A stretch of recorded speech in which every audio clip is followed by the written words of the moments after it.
Hey everyone, welcome back to another hardware news recap for the week. In this one, a packed show about, well, a lot of things, but industry topics, including Intel gaining market share versus AMD. Intel also reverting its previous statement about not liking benchmarks to use benchmarks against Apple and its M1. And additionally, some news on Corsair and a lawsuit that's been going on versus Valve for its Steam controller. The Xbox Series X doing $5 billion in fourth quarter 2020, and the Sony PlayStation 5 facing, as expected, some limitations of supply. Before that, this video is brought to you by Squarespace. Squarespace is what we've been using for years to manage our own GamersNexus store, and we've been incredibly happy with the choice. Squarespace makes e-commerce easy for those interested in starting stores, but it also has powerful tools to build all types of websites. Photo galleries for photographers, resume and portfolio sites, and small business sites are all easily done through Squarespace. Having built a lot of client websites the old way before running GN full-time, we can easily recommend Squarespace as a powerful, fast solution. Go to squarespace.com/GamersNexus to get 10% off your first purchase with Squarespace. Two quick notes first. First of all, this mirror is on the table again because we did some Schlieren imaging. If you haven't seen it, that video should already be live on the channel. Definitely check it out after this one, but specifically we used it for imaging the Xbox Series X and the PlayStation 5 airflow patterns. And you might find it interesting just as a look at how the two different consoles behave from their chassis and heatsink and fan designs. So that's up on the channel already. And then additionally, if you purchased one of the Disappointment PC shirts on back order previously when we did that second run, those at the time this video goes live should be on the way out the door. So it's gonna take a few days to about a week for our team to get them all shipped. That's just because of the volume that was ordered. We can't ship them all in one day. But you'll start getting notices for shipping over the course of this week to potentially early next week. You'll start seeing those tracking numbers come in. So that's the quick updates for you on the GN side of things. And on the news, Intel gaining market share despite AMD's technological advancements over the past 3 years now. AMD has certainly improved its position overall. AMD did, despite this story, improve its market share in one key aspect, which is server, but it hasn't clawed away much from Intel in desktop or laptops for at least fourth quarter of 2020. Over the past 3 years, AMD has absolutely improved its position overall in both of those categories as compared to, well, the Bulldozer and the FX days. I'm still a user of one of those, the 8370, but this past quarter was difficult for AMD primarily because of its supply split between the Xbox, the PlayStation, the new GPUs with RDNA 2, and the new CPUs with Zen 3. Mercury Research just reported CPU market share distribution change over the past quarter. And the third party's research indicates an 81% share in mobile CPUs for fourth quarter 20 for Intel, up from 79.8% in third quarter 20. Additionally, fourth quarter 20 desktop CPU share outside of IoT devices gained to 80.7%, up from 79.9% in third quarter. Server CPU share fell to 92.9% in fourth quarter from 93.4% in third quarter, with AMD still gaining there. Overall, this puts AMD in a position of a loss of about 0.8 points in desktop CPUs and 1.2 points in mobile CPUs, with about half a point in server market share. AMD may be a victim of its own success here for the reasons stated a moment ago. All of the silicon supply for AMD's most current products comes from TSMC, other than the I/O dies on some of these devices. So between CPUs, new GPUs, and semi-custom orders, including the consoles, with the PS5 alone commanding 4.5 million SoCs from AMD in 2020, there just isn't infinite supply to go around. TSMC, of course, also has other customers who might want 7 nanometer, and so AMD is left basically trying to juggle orders from two massive companies, Microsoft and Sony, who probably have minimum purchase order agreements or targets for AMD to hit, which means that AMD has to sacrifice sales elsewhere. And as server is a growing market for AMD and a very lucrative, high margin and important market, it's likely that AMD is trying to reserve supply for servers as well. So Intel's market position, it appears at least from these numbers, has strengthened overall. Intel as a company hasn't grown nearly as fast as some of its competitors in the silicon space. NVIDIA comes to mind, as do ARM and Qualcomm and especially AMD. But when talking about growth, you also have to consider the existing size of the company. Intel has been one of the largest companies ever, really, but was surpassed in the last few years in market value by some of its other competitors like Samsung. But Intel still had less to gain than some of the other companies like AMD, so its positioning doesn't look like it's growing as much. Nonetheless, Intel hasn't slowed down as much as we might have expected, given AMD's gains and positioning over the last couple of years now. But as AMD's console obligations ease over the next couple of quarters, it's possible that we see some of that supply previously reserved for the launch of these devices diverted into CPUs or maybe GPUs, which would begin challenging, again, either Intel or NVIDIA more in the space. But AMD's fighting a war on two fronts with one silicon supplier for both devices, so it still has a fundamental challenge that it has to face. Now, the next story is directly related to this. It's also from Mercury Research, but it's about more the AMD side of things, specifically the volume of AMD CPUs for the final half of last year, as aggregated by PC Mag, but reported initially by Mercury Research, which created this report and included the previous story. AMD's own numbers came to light, showing a shipment of nearly 1 million Ryzen CPUs for the end of 2020. And despite all the comments that yell at us whenever we do content working on a new CPU or GPU, these have in fact been in stock. It's just that they sell immediately. 1 million units is not a paper launch, but the demand obviously remains obscenely high, and that's why in especially some regions, many of you haven't been able to even get a Ryzen CPU if you wanted one, as we've heard from you many times over and over again in the comments. But we do obviously empathize with the issue of not being able to get the components, especially the rest of your build is sitting ready to be built. The point is, however, 1 million units is a lot of units, so it's not like they just announced the specs and didn't launch a product. AMD is trying to catch up, but in the meantime, while it deals with the console supply, that seems unlikely. Mercury Research stated the following about this news. They said, quote, "It's really just a case of demand far outstripping supply, which is pretty much universal for most CPUs right now," end quote. Based on the numbers from the previous story, it looks like Intel is likely still outproducing AMD, but both companies are selling through inventory. This makes it hard to judge who has the higher demand or, in the eyes of the market, the better product. Because, well, if people are buying one just because the other's unavailable, it makes it difficult to really understand the reasons beyond perhaps simply the inventory or availability. Last week, we also reported on how AMD expects to face difficulty meeting Ryzen 5000 orders through about the third quarter, around June, July of 2021. Who knows if that extends, but that's what it's looking like right now, and that we think is likely to affect the timeliness of arrival for new 5000 series CPUs to market, or at least new Zen 3 CPUs to market. Up next, Intel would like to calculate how many soldiers Apple can render. Intel, of course, hates benchmarks, especially ones that involve numbers. Numbers that make Intel look bad, for example. Those benchmarks are the least reliable benchmarks because they make Intel look not the best.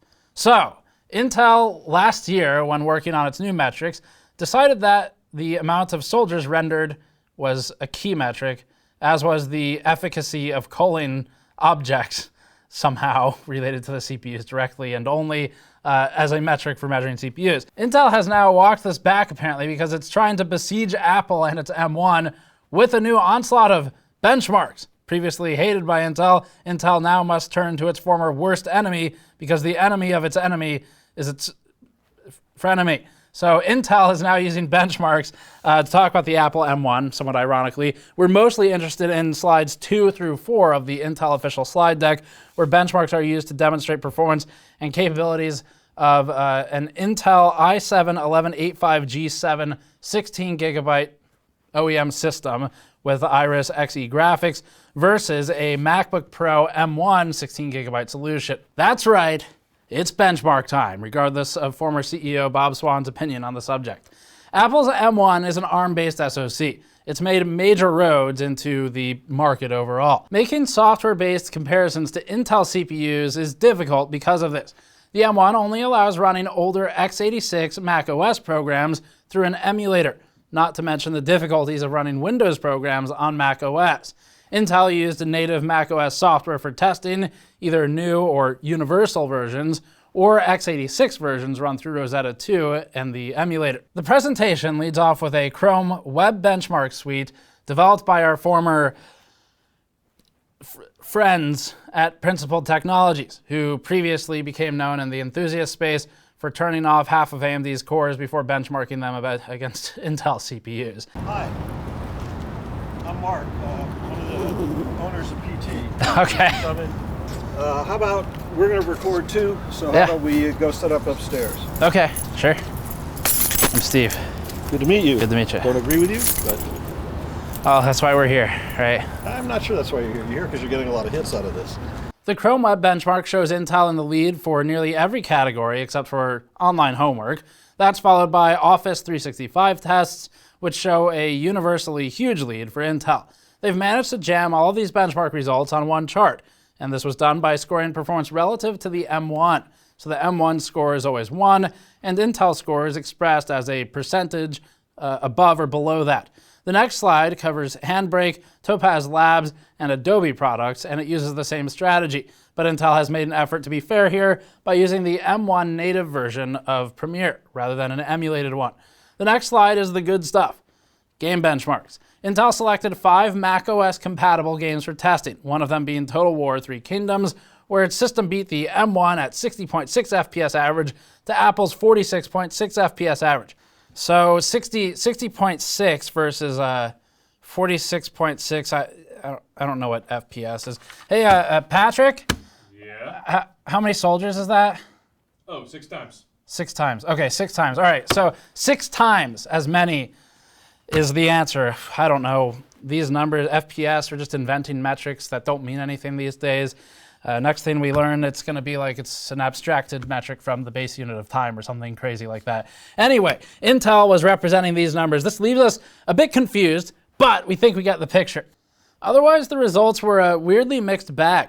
Intel basically had Apple tying in Shadow of the Tomb Raider and Borderlands 3, but it won massively in the extremely relevant and highly popular, even today, Shadow of Mordor from 2014. It also lost significantly in Hitman from 2016. Intel then went on to chart several more bars worth of games that don't run at all on the M1, followed by an ellipsis labeled countless more to represent every other game on Earth ever. It's a glib way of showing it, but Intel does have a point, which is that Intel systems definitely have wider compatibility with video games than Macs do, M1 or otherwise. This aspect we don't necessarily disagree with. It's just the about face on the approach to benchmarking that it just kind of makes you realize how much things are spun when it favors a company one way or the other. But that's the nature of the business. AMD naturally was absent from these. Intel was trying to keep it as a comparison strictly between itself and Apple in the M1. AMD with its current generation generally outdoing Intel's current generation. That may change though with the 11th series of CPUs from Intel. Up next, Galax. Galax's team of overclockers recently found itself in 4 out of the top 5 slots for single-card GPU performance in the 3D Mark Port Royal benchmark, also laying claim to the first place spot in the 3D Mark Hall of Fame for the 2-card Port Royal benchmark. It's been a fierce battle in the 3D Mark Hall of Fame between Galax and the HOF, or Hall of Fame cards, and EVGA's Kingpin, specifically the Kingpin as manned by Lone Wolf Kingpin from EVGA himself. The current single card and dual card leader in Port Royal is OGS, with whom we've connected to directly learn about this shakeup, and he at least temporarily dislodged Kingpin 3090 cards from the top spots.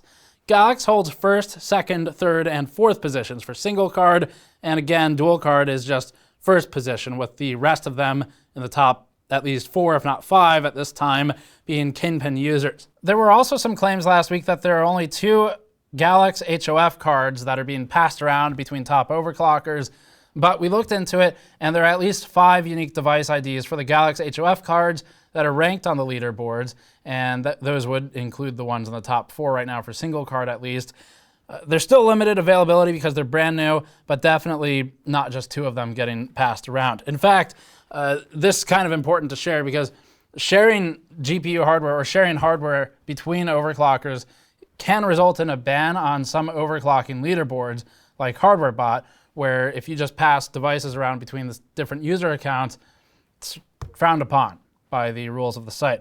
So right now, it seems that Kingpin cards have some serious competition from Galax. This has been true for a few generations now, where the Hall of Fame card is the chief competitor or one of them versus the EVGA Kingpin flagship. And although it's sort of a small market for both devices where you're paying well beyond the MSRP and paying for fun, for overclocking, it's still an interesting battle to watch and keeps it fun to keep an eye on the companies trying to one-up each other. It's good to have competition, and that shows actual advancement. And good to have competition is one of the easiest platitudes in the industry, but actually does mean something as you see each generation when they advance on each other and improve. From speaking with OGS, what we've learned thus far is that it seems like the main reason for the shakeup is temperature.